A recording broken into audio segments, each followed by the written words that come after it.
स्पष्ट कर दिया कि यदि ऐसी कोई सड़क है जो माननीय सदस्य को लगता है कि आवश्यकता है उस सड़क की, चाहे रिपेयरिंग हो चाहे नई सड़क हो, तो निश्चित रूप से मुझे बताएं, हम लोग उस पर कार्य करेंगे परीक्षण करवाने के बाद पूरा उसका। बहुत बहुत धन्यवाद। अगला प्रश्न है, पूछिए। माननीय मुख्यमंत्री जी ने अपने जो एप्रोप्रिएशन बिल पे कहा था कि विधायक जो हैं वो अपने प्रस्ताव देंगे, उसके आधार पर हम स्वीकृत करेंगे। तो आप चाहे कमेटी करें, पर वो कमेटी विधायकों से प्रस्ताव ले, ये तो इंश्योर करें आप, जब मुख्यमंत्री जी ने कह दिया।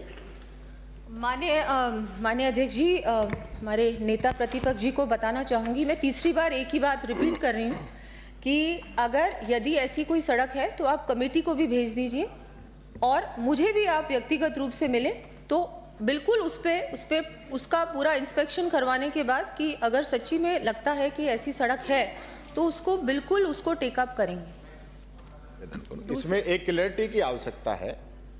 कमेटी किसी के भी कहने से सड़क दे सकती है, जनप्रतिनिधि भी, एमएलए भी, आम पब्लिक भी। एक नंबर बात ये हो रही है, आप अपने क्वेश्चन के जवाब में जो आश्वासन दे रही है वो आप डायरेक्ट दे सकते हैं, वो एक माननीय सदस्य की बात होगी।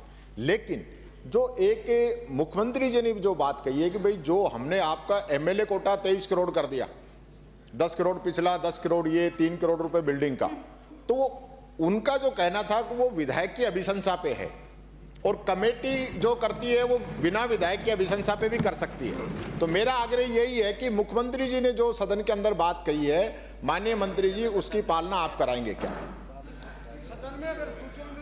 मैं जब आपको बहुत आश्वासन क्लियरली दे ही रही हूँ कि जैसा मुख्यमंत्री जी ने भी बजट रिप्लाई में कहा कि अगर विधायक की अनुशंसा पे हम लोग काम करेंगे, और ये उनकी भी ऐसा नहीं है कि ये जो कमेटी है ये सभी की अनुशंसा लेगी, जाके वास्तविक स्थिति भी देखेगी, उसकी जांच भी करेगी।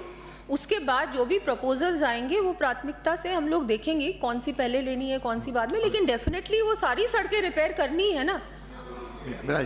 अगला प्रश्न है मनीष यादव। हो गया, दो क्लियरिटी नहीं आ रही, कमेटी को दे दो। अरे ऐसा नहीं है मनीष यादव, उसके जब विधायक प्रतिपक्ष बोलो मत, आपने भी यही किया था, जैसा आपने किया था वैसा आपकी परंपरा बनाई हुई है, हम भी करेंगे। अब इससे मनीष यादव, आपके सदन के नेता जो आश्वासन दे चुके हैं उसको भी आप नहीं मान रहे। मैं उसी को दोहरा रही हूँ कि सदन के नेता ने भी आश्वासन दिया है कि जो हमारे माननीय सदस्य हैं उनकी राय ली जाएगी, उनकी भी वो जो देंगे प्रस्ताव। और इस बार बजट में भी माननीय अध्यक्ष जी, मैं बहुत क्लियरली कहना चाहूंगी, पिछले बजट में और इस बार जितना कुछ मिला है, चाहे किसी भी पार्टी का नेता हो, किसी भी पार्टी के हमारे एमएलएज हैं, ये बिना भेदभाव के इस बार बजट में और पिछली बार बजट में भी हमने दिया है। आपके जो पार्टी के जो एमएलएज हैं उन्होंने भी इस बात को माना है, सदन में एक्सेप्ट किया है कि बिल्कुल इस बार जो ऐसा बजट दोनों बार आया है